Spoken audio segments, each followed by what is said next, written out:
Merci à vous, Dangui Dangui, et que la paix règne dans le monde. Et si on passait maintenant au magazine du dimanche, votre instant préféré. Aujourd'hui, c'est M. Daouda Kamaraté que nous recevons. M. Kamaraté est conseiller technique au ministère du Budget, mais il est également le président de l'OPF, l'Observatoire des plaintes foncières. Et ça, M. Kamaraté, c'est pour faire court. Sinon, la dénomination exacte, c'est l'Observatoire des plaintes non juridictionnelles en matière foncière. Vous allez nous l'expliquer maintenant que vous êtes là, mais avant, plantons le décor avec cet élément vidéo. Officiellement opérationnel depuis le jeudi 22 juillet, l'Observatoire des plaintes non juridictionnelles en matière foncière, OPF, sera notamment chargé de recevoir et d'instruire les plaintes non juridictionnelles introduites par les usagers clients de la conservation foncière et du cadastre. Un nouvel outil qui s'inscrit dans la politique de modernisation des procédures de l'administration fiscale. Différents outils modernes ont été déployés pour faciliter le consentement à l'impôt et une meilleure accessibilité à notre administration. La mise en œuvre de la plateforme des plaintes en ligne qui s'inscrit dans la même dynamique suscite déjà auprès de nos compatriotes un intérêt certain. Conçu de concert avec le ministère de la Promotion, de l'Investissement et du Développement du secteur privé, l'Observatoire est un engagement pour l'amélioration du climat des affaires. L'amélioration du climat des affaires étant une problématique transversale, elle induit mon ministère à travailler en bonne intelligence avec les autres départements ministériels, en apportant à leurs équipes diverses, sans jamais se substituer à leur expertise, d'éclairage technique adéquat sur les besoins des investisseurs. Outre la recherche de la performance, les initiateurs de l'OPF assignent à cette plateforme le rôle de veille permanente en matière foncière. Vous avez divers mécanismes que nous avons mis en place à la matière. Évidemment, ça dépend de la nature de la plainte qui va être soulevée. Et donc, si c'est spécifiquement foncier, là, l'Observatoire est là pour... Et même si dans le problème qui sont soulevés, s'ils ne sont pas de la compétence de l'Observatoire, ils ont 72 heures pour apporter la bonne réponse et donner le bon aiguillage à l'usager qui a émis la plainte. L'Observatoire recevra les plaintes liées à l'accueil, à l'orientation, à l'insuffisance d'accès à l'information foncière ou cadastrale. Ces plaintes seront traitées dans un délai de 72 heures.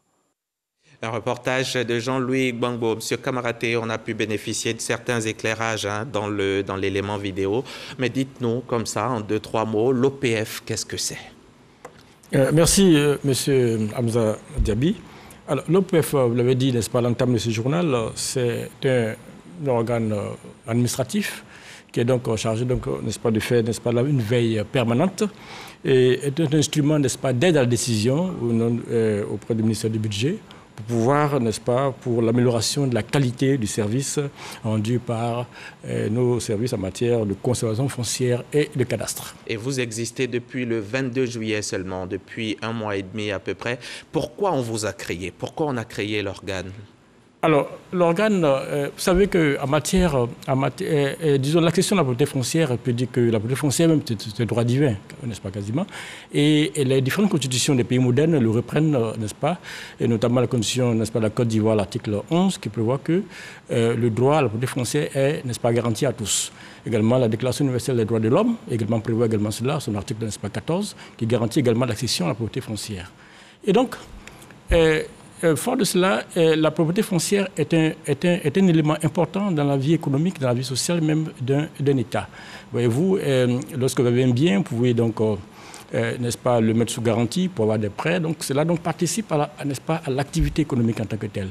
Et donc, il s'agit donc de l'Observatoire est donc venu pour pouvoir éliminer tout ce qui est obstacle qui pourrait, n'est-ce pas, se poser au niveau des administrations, pour que les entreprises, les individus puissent jouir, n'est-ce pas, pleinement de leur droit d'accession à la propriété foncière. Et vos activités, ce sont lesquelles? Vos activités, et puis surtout, comment on vous saisit? Comment se fait la saisine?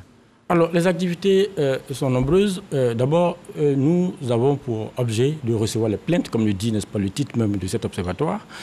Et donc les plaintes sont donc adressées, nous instruisons et nous apportons des solutions. Nous suivons même, n'est-ce pas, la mise en œuvre de ce sens-là. Également, nous faisons de la veille également pour voir, n'est-ce pas, comment se comportent les services, si cela est conforme également, si cela ne crée pas de différents obstacles au droit, n'est-ce pas, d'accès à la propriété foncière. À cela s'ajoute également une force de proposition, un organe de proposition pour pouvoir améliorer le dispositif, pour pouvoir améliorer le fonctionnement de l'administration en la matière, dans ce sens-là. Voici globalement un peu nos activités. Comment on nous saisit, vous avez dit tout à l'heure. Tout à fait. Je suis un usager, comment je procède pour vous saisir? Alors, toutes les saisies sont en ligne. Toutes les saisies sont en ligne pour, n'est-ce pas, dans le cadre, n'est-ce pas, de la modernité de nos différents instruments. Pour pouvoir donc, n'est-ce pas, saisir, il faut donc aller sur le site de l'Observatoire des plaintes foncières. Et donc, vous faites une requête, une fiche, n'est-ce pas, va donc, n'est-ce pas, s'afficher, où vous mettez... Vous vous identifiez et puis vous mettez, n'est-ce pas, l'objet de votre plainte, le service concerné, la nature de la plainte, et puis s'il y a des pièces jointes ou des preuves à l'appui, vous les scannez et vous les ajoutez dans ce sens-là. Et donc, ces plaintes nous sont directement, n'est-ce pas, transmises en temps réel, et donc nous les traitons dans des délais très courts, comme l'a dit votre reportage, en 72 heures maximum. Est-ce que si cet organe, cet observatoire a été mis en place, est-ce que c'est une façon pour vous d'accepter le fait que c'est un peu difficile quand même en Côte d'Ivoire d'avoir accès à la propriété foncière? Difficile, je ne dirais pas que cela dans ce sens-là. Voyez-vous, c'est d'abord un organe administratif, c'est d'éliminer tout ce qui est comme n'est-ce pas, barrières, obstacles administratifs, tout ce qui est comme environnement d'administration pour pouvoir faciliter, n'est-ce pas? Donc ça vient contribuer plutôt à l'amélioration de l'accession à la propriété foncière dans ce sens-là. On est quand même 112e sur 180 juridictions, c'est pas une bonne place, non? On est en progrès. Si vous voyez le rang n'est-ce pas, auquel n'est-ce pas, la Côte d'Ivoire était logée il y a quelques années, en 2011, on était 151e. On est passé à 112e, c'est vrai, ce n'est pas encore disons la place, n'est-ce pas, que mérite la Côte d'Ivoire, mais nous ambitionnons, comme l'a dit tout à l'heure le ministre de l'investissement privé, d'être parmi le top 50, n'est-ce pas, parmi les 50 pays, n'est-ce pas, à l'horizon 2025. Et ça, c'est à l'horizon 2025. Mais en termes de doing business, qu'est-ce que cela va nous apporter? Alors, effectivement, vous avez touché du doigt, c'est un élément important du doing business. Comme j'ai dit tout à l'heure, la propriété foncière est un bien qui permet aux entreprises elles-mêmes de se développer. C'est une garantie, c'est pas bancaire qu'on pourrait déposer, qu'on pourrait donner dans nos établissements bancaires pour pouvoir accès au crédit. Et donc, en termes de doing business, c'est un élément important qui est donc, n'est-ce pas, noté dans le cadre du programme, n'est-ce pas, de la Banque mondiale qu'on appelle doing business. Et donc, de ce point-là, c'est un indicateur sur lequel, n'est-ce pas, la Côte d'Ivoire travaille pour que nous améliorons assez rapidement notre climat des affaires, la gouvernance, n'est-ce pas, de notre administration, de ce sens-là, pour faciliter la question de la propriété foncière, qui va contribuer également au développement de l'économie, s'entend-il. À quoi sont dus tous ces obstacles pour accéder à la propriété foncière ici en Côte d'Ivoire?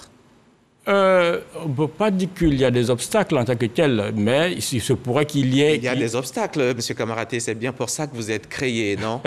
On a par exemple des problèmes administratifs, de la lenteur administrative, des pertes de documents, on a du racket, la corruption sur place, ce sont des obstacles. Oui, c'est effectivement, mais je veux dire que ce n'est pas des obstacles, disons, qui sont, comment on dit ça, qui sont permanentes ou qui sont...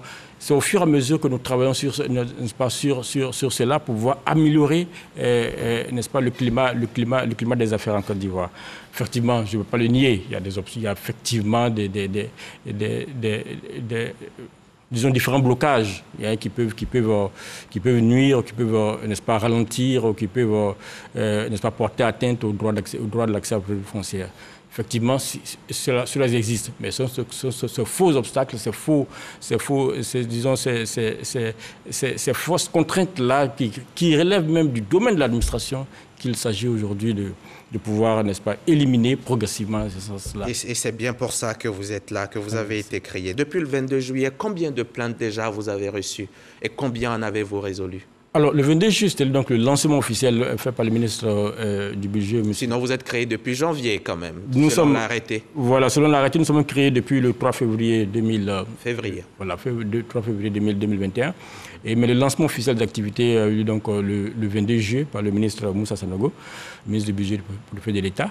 Et donc, jusque-là, nous avons reçu environ globalement une dizaine de plaintes. Certes, parce que d'abord, l'observatoire n'est pas bien connu, mais il faudra que nous... Donc, voilà pourquoi nous passons sur le plateau, pour appeler les usagers clients, les usagers, n'est-ce pas, des services de la consommation foncière et du cadastre, à vraiment s'approprier cet observatoire-là et à ne pas hésiter à faire des plaintes, à foutre des plaintes sur leur, n'est-ce pas, des plaintes qui peuvent, n'est-ce pas, s'opposer à leur droit d'accès à la propriété foncière. Et vous avez un organe de suivi, une sorte de service après-vente? Oui, effectivement, l'OPF, comme on l'appelle, l'Observatoire des plaintes foncières, est structuré en un secrétariat permanent qui donc reçoit donc les différentes plaintes des usagers, fait le suivi. Et lorsque nous avons des délais, n'est-ce pas, des délais qui sont bien ciblés, n'est-ce pas, par l'arrêté. Et lorsque nous dépassons ces délais... Et les délais, on va le rappeler, c'est 72 heures. 72 heures. Et 30 jours pour les éléments en cas de racket, par exemple, en cas de problème de racket, corruption. Vous avez 30 jours pour résoudre le problème. Parfaitement. Qu'on dirait donc de rançonnement, tout ce qui est dans ce sens-là. Pour pouvoir établir la preuve, il faut un délai un peu plus long. Donc, nous avons pas cet organe dont je parlais tout à l'heure, l'organe que le secrétaire permanent qui lui reçoit les plaintes. Lorsque vous n'êtes pas satisfait de la réponse ou des indications données par le secrétaire permanent, vous pouvez donc, n'est-ce pas, saisir un appel la présidence de l'Observatoire, n'est-ce pas, des plaintes qui est constituée, peut-être que vous allez poser la question, de ce nombre, n'est-ce pas, de personnes et de cadres et d'administration pour pouvoir, n'est-ce pas, se pencher sur vos plaintes en tant que telles. Et il faut savoir que vous ne réglez pas les litiges, vous êtes un organe qui s'occupe des plaintes non juridictionnelles. Parfaitement. D'accord. Et vous gérez uniquement les plaintes liées au ministère du Budget, hein, pas de la construction. Pourquoi? Quand on sait que de ce côté-là aussi, il peut y avoir de nombreuses plaintes. Oui, vous connaissez effectivement la chaîne foncière. Ça va d'abord du ministère de la Construction et puis les services de la consommation foncière et du cadastre se chargent de tout ce qui est comme création de titres fonciers, l'enregistrement dans les différents livres fonciers, également la publication des différents documents et également transmettre ces documents-là aux différents usagers. Ça, c'est l'aspect conservation foncière. L'aspect maintenant cadastral, c'est de mettre en place un registre pour délimiter les terrains, délimiter les différentes parcelles par rapport aux parcelles voisines, etc. etc. Bon, donc, tout ce travail est fait. Bien sûr, en amont également le ministère de la Construction qui lui délivre les arrêtés de construction définitive. Mais progressivement, nous allons donc étendre notre champ d'activité sur ce domaine-là. Mais il faut dire déjà que le ministère de la Construction, n'est-ce pas, est un partenaire, n'est-ce pas, qui siège également dans l'Observatoire, notamment au niveau de la présidence où il est représenté dans cet organe-là. Merci. Monsieur Kamaraté. Monsieur Daouda Kamaraté, président de l'OPF, l'Observatoire des plaintes foncières. Vous êtes venu nous en dire un peu plus sur votre jeune structure qui, je le rappelle, n'a même pas encore 2 mois d'existence, mais qui déjà augure de très bons lendemains. Un organe qui sera certainement apprécié des usagers. Et tous nos voeux de succès, en tout cas, dans votre mission. Et c'est avec plaisir que nous vous inviterons de nouveau dans quelques mois pour voir l'évolution des choses. À très bientôt. Je vous remercie, monsieur. À bientôt aussi, vous, chers téléspectateurs. C'est toujours avec un pincement au cœur que je vous laisse, mais heureusement, je reviens très vite. Mercredi, 13h, je serai chez vous, promis.